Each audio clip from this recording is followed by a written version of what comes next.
The city hummed with a low, electric vibration that never truly ceased.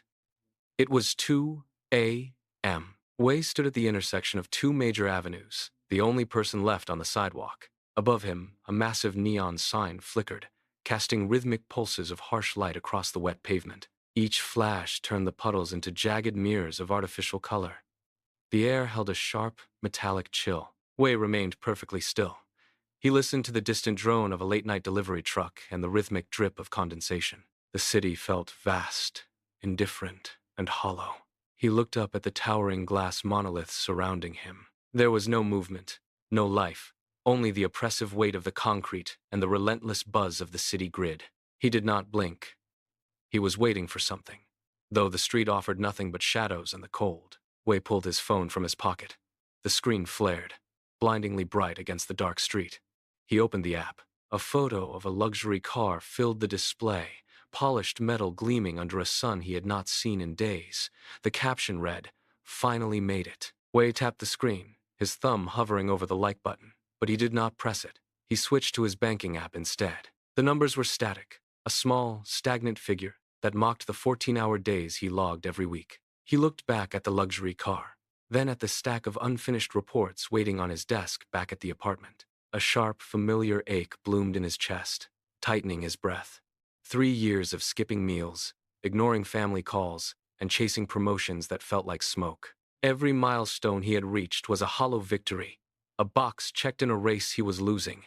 He felt the weight of his own exhaustion, a physical pressure behind his eyes. He stared at the glowing digits, the gap between his life and the image on the screen widening into a chasm. The silence of the street felt heavier now, charged with the realization that he was running toward a ghost. Wei reached for a glass of water on the nearby ledge, his hand trembling with a rhythmic, uncontrollable tremor. The glass rattled against the stone. He set it down, the water barely rippling in the dark. He looked at the phone, still glowing with the image of that luxury car, and felt a sudden, sharp clarity. He did not lock the screen. He did not put it back in his pocket. He simply let it slide from his fingers onto the cold pavement. He turned his back on the device, his boots making a dull, heavy sound as he walked away.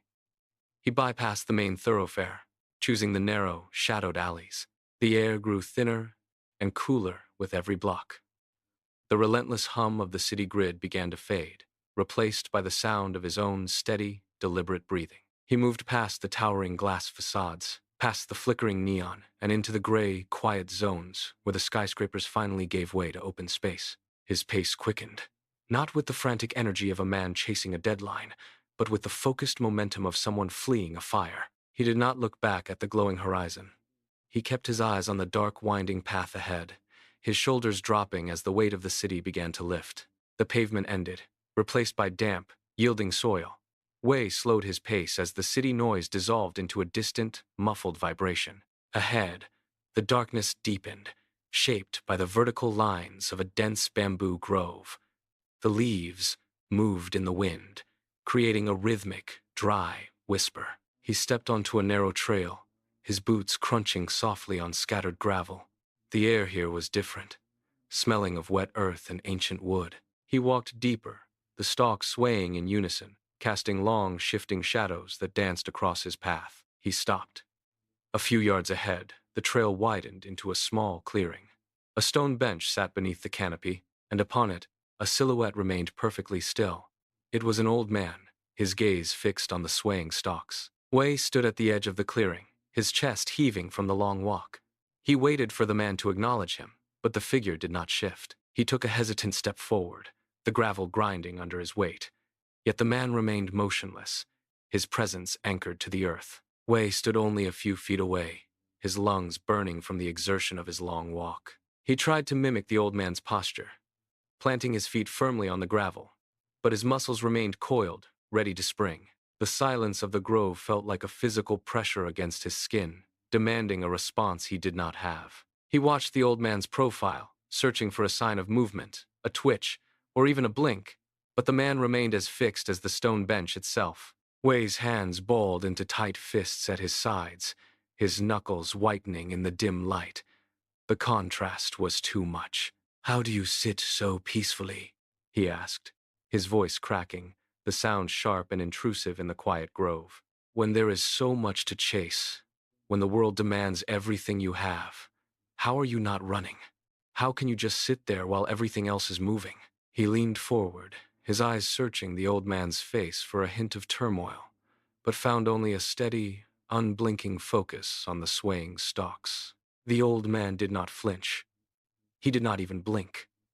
He kept his gaze locked on the swaying stalks, his posture remaining as rigid as the stone beneath him. Slowly, he lifted a hand, his skin mapped with deep lines, and pointed a gnarled finger toward the base of the bamboo grove. Wei followed the gesture, his eyes scanning the dark, tangled earth. "Look at the roots," the old man said, his voice low and rhythmic, carrying no judgment. "For years they weave deep into the soil. They do not reach for the sky until they have secured the ground." Wei stared at the dirt, seeing only shadows and knotted fibers.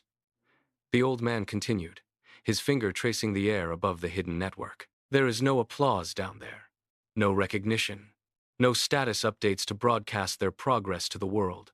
They do not seek to be seen by anyone.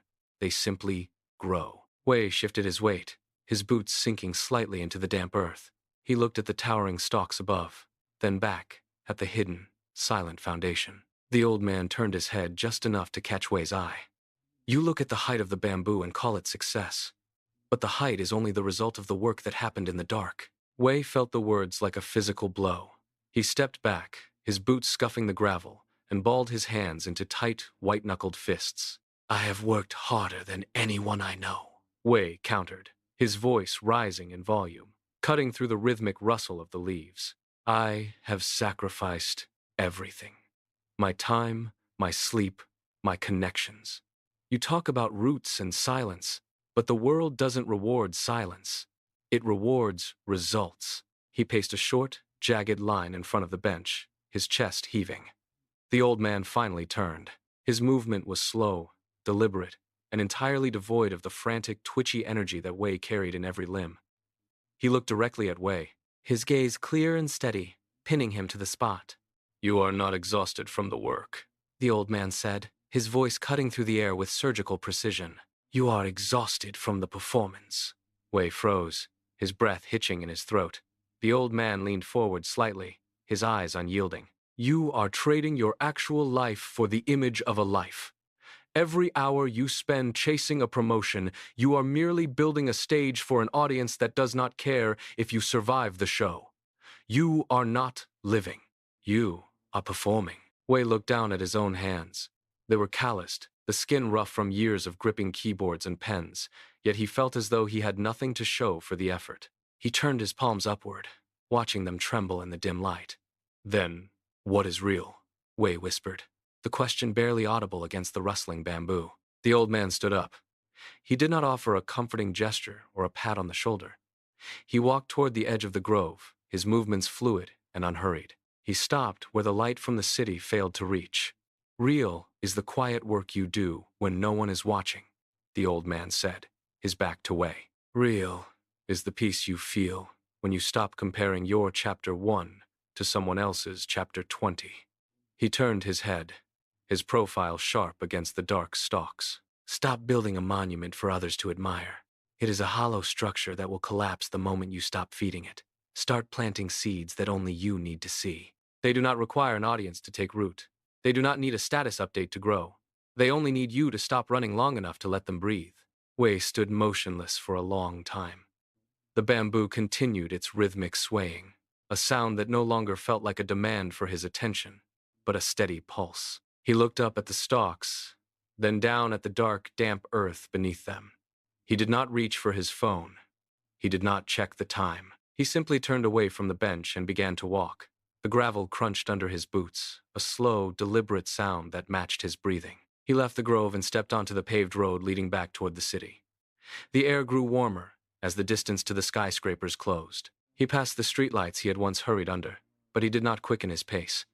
He walked past the glass-fronted offices where he had spent years. He did not look at the windows. He did not look at the glowing screens inside. He reached his apartment building and entered the lobby. The security guard nodded, but Wei did not offer the usual tight, rehearsed smile. He walked to the elevator, pressed the button, and waited. When the doors opened, he stepped inside. He was no longer running.